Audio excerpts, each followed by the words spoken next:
Tema renungan firman Tuhan untuk renungan hari ini adalah baca yang tersirat ketika Tuhan berbicara lebih dari yang kita dengar. Ayat Alkitab yang kita baca sesuai bacaan Sabda Bina Umat GPIB hari ini adalah dari Matius 17 ayat 22 dan ayat 23 yang berbunyi sebagai berikut. Pada waktu Yesus dan murid-muridnya bersama-sama di Galilea, ia berkata kepada mereka, Anak manusia akan diserahkan ke dalam tangan manusia, mereka akan membunuh dia, dan pada hari ketiga ia akan dibangkitkan. Murid-muridnya pun sedih sekali.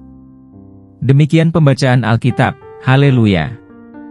Saudara-saudari buah hati Allah, hari ini, kita akan merenungkan satu bagian dari Alkitab, yaitu dari Matius 17, ayat 22 dan ayat 23, tentang murid-murid Yesus yang salah menafsirkan kabar baik sebagai kabar buruk.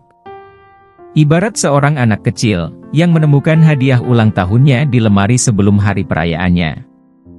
Tapi saat dia membukanya, ia kecewa karena melihat hanya sebuah buku. Dia tidak menyadari bahwa ada tiket ke taman hiburan di dalam kotak itu. Karena terburu-buru menilai hanya dari apa yang terlihat, dia kehilangan makna sebenarnya.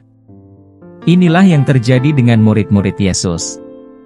Ketika Yesus berbicara tentang penderitaan dan kematiannya, mereka langsung sedih dan takut.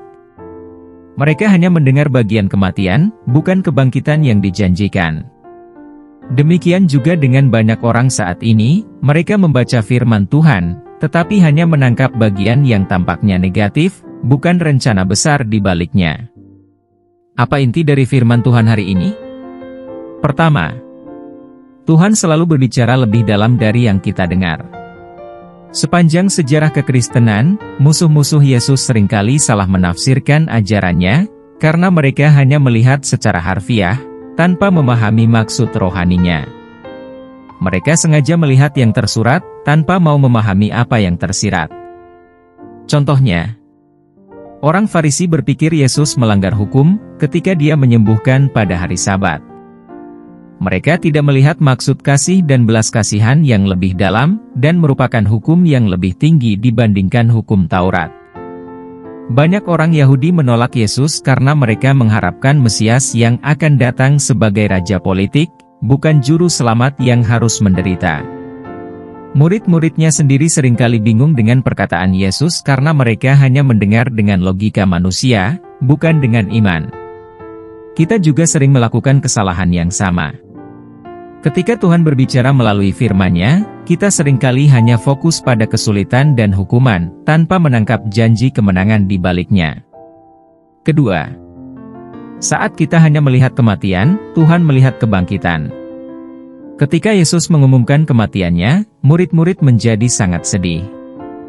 Mereka tidak menangkap bagian yang terpenting, bahwa Dia juga akan bangkit. Begitu pula dalam hidup kita. Saat kita menghadapi masalah, kita hanya melihat rasa sakit dan penderitaan. Tapi Tuhan ingin kita membaca yang tersirat, dan melihat maksudnya yang lebih besar, dengan cara melihat konteks dekat dan konteks jauhnya. Sebagai ilustrasi, seorang pria kehilangan pekerjaannya dan merasa hancur. Dia melihat hal itu sebagai nasib buruk. Tapi beberapa bulan kemudian, dia menemukan pekerjaan yang jauh lebih baik dan lebih sesuai dengan panggilan hidupnya. Apa yang awalnya tampak seperti berita buruk, ternyata adalah pintu menuju berkat yang jauh lebih berharga. Pesan Tuhan bagi kita hari ini. 1. Jangan hanya membaca firman Tuhan dengan logika manusia. Minta Roh Kudus untuk memberi pengertian yang lebih dalam. 2. Saat mengalami pergumulan, jangan hanya melihat kesulitan.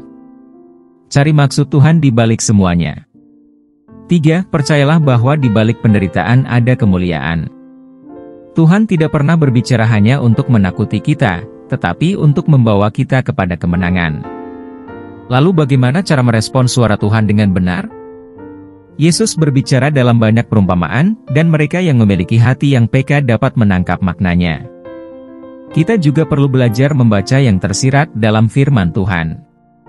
Bagaimana aplikasi praktisnya? 1. Jangan terburu-buru menyimpulkan sesuatu dari firman Tuhan tanpa diawali doa, dan disertai perenungan yang dalam.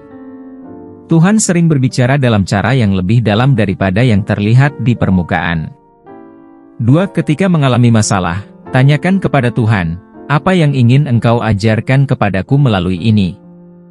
Jangan hanya mengeluh, tetapi cari kehendak-Nya. 3. Latih telinga rohani kita dengan membaca firman Tuhan secara utuh, bukan hanya mengambil bagian yang kita sukai atau takuti. Biarkan Tuhan membuka pemahaman kita melalui Roh Kudus. Saat kita belajar membaca yang tersirat dan menangkap maksud Tuhan, kita akan melihat bahwa di balik setiap tantangan, ada berkat yang jauh lebih besar. Yang terpenting, kita akan semakin mengenal hati Tuhan, yang penuh kasih, dan rencana penebusannya yang sempurna. Marilah kita berdoa.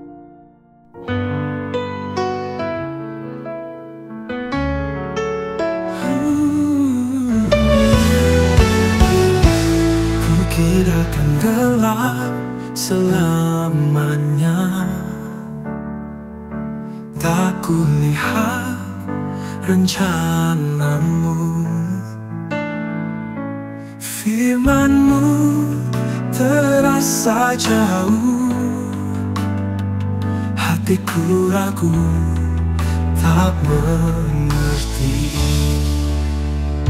Namun kini ku sadari, suara-Mu berbicara lebih dalam. Di balik kata dan peristiwa, tersembunyi rencana-Mu yang besar. Saat ku terima kehendak-Mu, ku baca yang tersirat di hati-Mu. Ternyata rencana-Mu mulia, lebih dari yang ku pahami. Namun kini ku sadari, suara-Mu berbicara lebih dalam. Di balik kata dan peristiwa, tersembunyi rencana-Mu yang besar.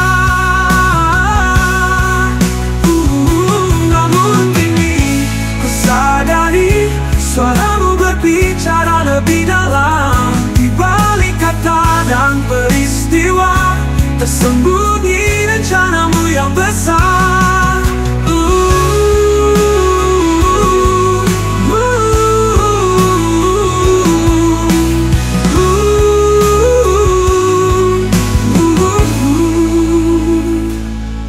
Kini ku tak lagi ragu, ku percaya akan kasih-Mu.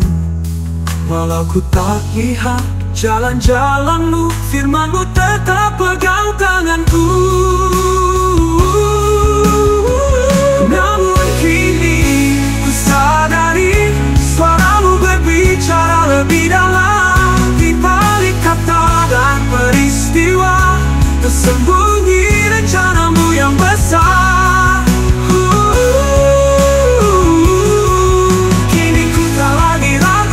Percaya akan kasih-Mu. Aku tak lihat jalan-jalan-Mu, firman-Mu tetap pegang tanganku. Namun kini ku sadari, suara-Mu berbicara lebih dalam. Di balik kata dan peristiwa, tersembunyi rencana-Mu yang besar. Aku percaya, aku berserah.